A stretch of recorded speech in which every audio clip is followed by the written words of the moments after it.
Bonjour monsieur, je m'appelle François Fallou Diagne, je suis le directeur technique, formateur en sécurité entreprise de la société Universal Security.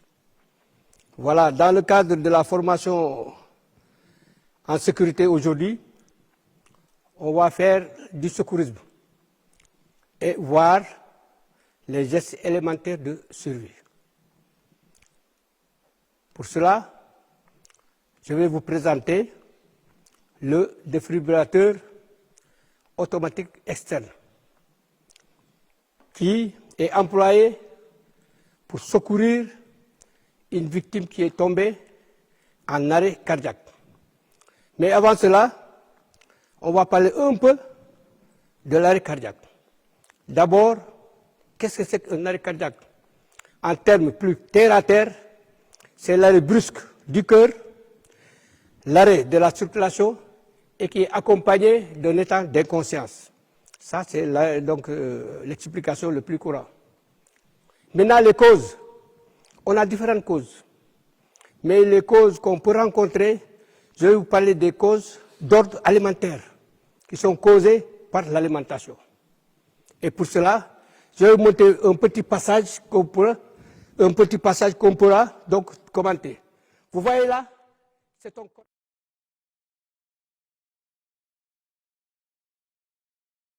coronaire qui est coupé en deux. Ce qui est en rouge, c'est le globule rouge. Et ce qui est en jaune, c'est le cholestérol. Voyez-vous, là, le cholestérol va s'accompagner de globules et à un certain moment bloquer la circulation. Voyez-vous, c'est dans le cadre de l'alimentation. C'est ce qui pose très souvent un arrêt cardiaque. L'arrêt brusque de la circulation. Voyez-vous. Et les signes, quand ça va de ce côté, il y a des signes qui vont se manifester. La victime présente très souvent, voyez-vous ici, le côté gauche. La victime très souvent présente des douleurs au côté gauche. Voyez-vous. Très souvent, il va présenter donc des douleurs à son côté gauche. La nuit, la victime a beaucoup de sueur. La nuit, très souvent, il va se plaindre, par exemple, d'un courant d'air. Et qui n'est pas un courant d'air. C'est des signes annonciateurs qui vous disent que, écoutez, monsieur, vous avez un cœur malade, allez à l'hôpital. Ça, c'est des signes annonciateurs. De temps en temps, vous prenez les escaliers au premier, deuxième étage, vous êtes essoufflé. Ça, c'est des signes annonciateurs. Maintenant, il y a des signes d'ordre clinique. Des signes d'ordre clinique, on vous dit que donc, il faut impérativement une victime qui est tombée, il faut rechercher les signes cliniques si effectivement la victime a un AVC. C'est ce qu'on va voir. D'abord, la victime est en état d'inconscience. Si vous trouvez une victime qui est couchée, il faut d'abord tester l'état de conscience. C'est ce qu'il va vous faire. Allez-y. La victime, elle est là couchée. Vous allez tester l'état d'inconscience de la victime. Allez-y. D'abord, il faut tester par la parole. Allez-y. La victime ne vous répond pas. Après cela, testez par le geste. Parce que la victime peut être vraiment consciente, mais ne peut pas vous répondre parce qu'il a des problèmes au niveau de la bouche. Vous allez maintenant tester par le geste. Allez-y. La victime n'a pas réagi. Donc vous avez devant vous une victime qui est couchée, qui ne vous répond pas, qui ne réagit pas à votre parole, et qui ne réagit pas. Donc sachez que vous avez devant vous une victime en état d'inconscience. Ça, c'est le premier signe de AVC. Qu'est-ce que vous allez faire? Vous allez continuer votre diagnostic. Vous allez libérer les voies respiratoires. Laissez libérer les voies respiratoires.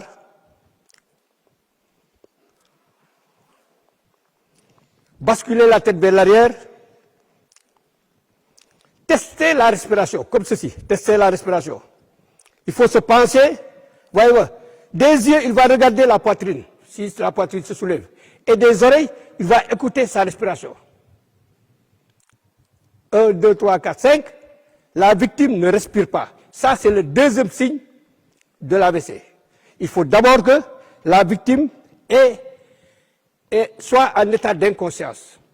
Si vous venez, papa, vous m'entendez, vous dites oui, il n'est pas en état d'inconscience. Et il n'est pas en AVC. Voyez-vous. Maintenant, il est en AVC, vous avez contrôlé la respiration, la victime ne respire pas. Qu'est-ce que vous allez faire? Vous allez tester maintenant si le cœur fonctionne par les battements de cœur. Comment? En lui tâtant les pouls carotidiens, comme ceci. Avec les 3 doigts, vous commencez et vous enfoncez sur les carotides pour voir les battements de cœur. Le cœur ne bat pas. Et immédiatement, vous avez devant vous une victime en AVC. La victime, elle est inconsciente. La victime a la respiration arrêtée. Et le cœur est arrêté. En ce moment, ça devient une urgence vitale. Une urgence vitale. Il faut agir le plus rapidement possible.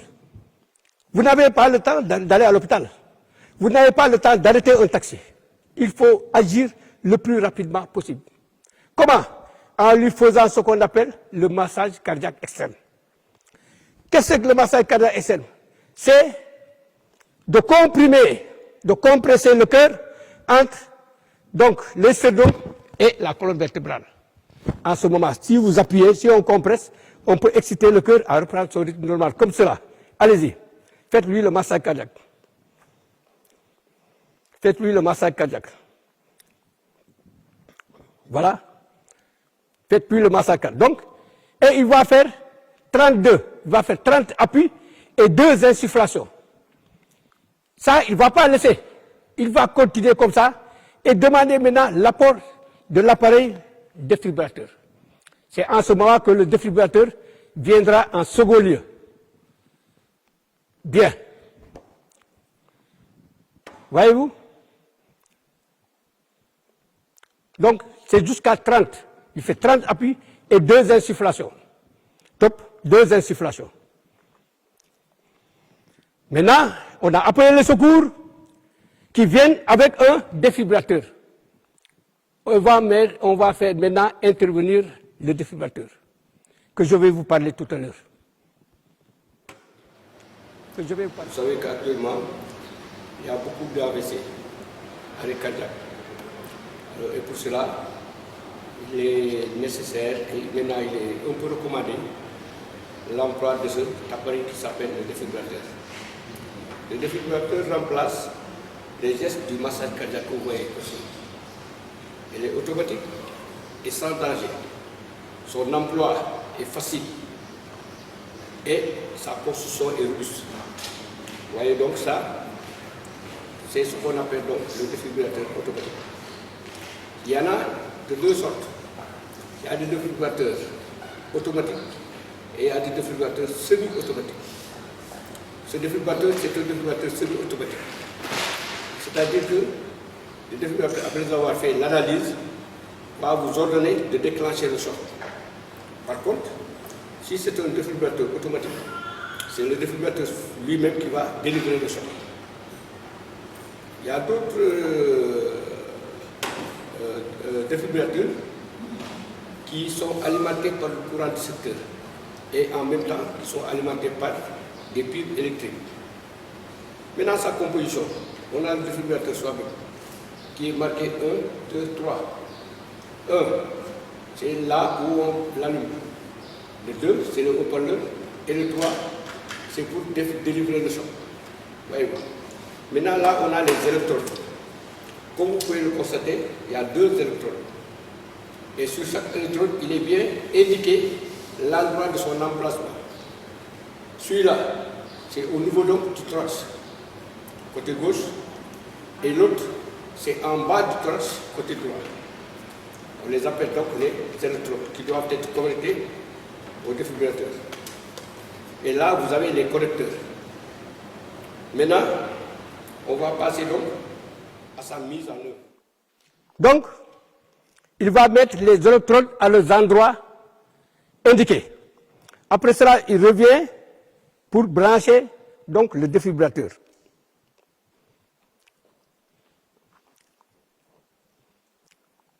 Brancher le défibrillateur.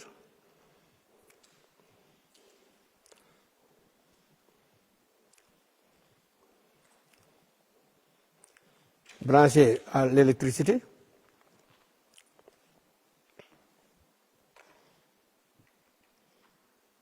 Allumé. Donc, écoutez, donc, le défibrillateur est en fonction et... Voilà.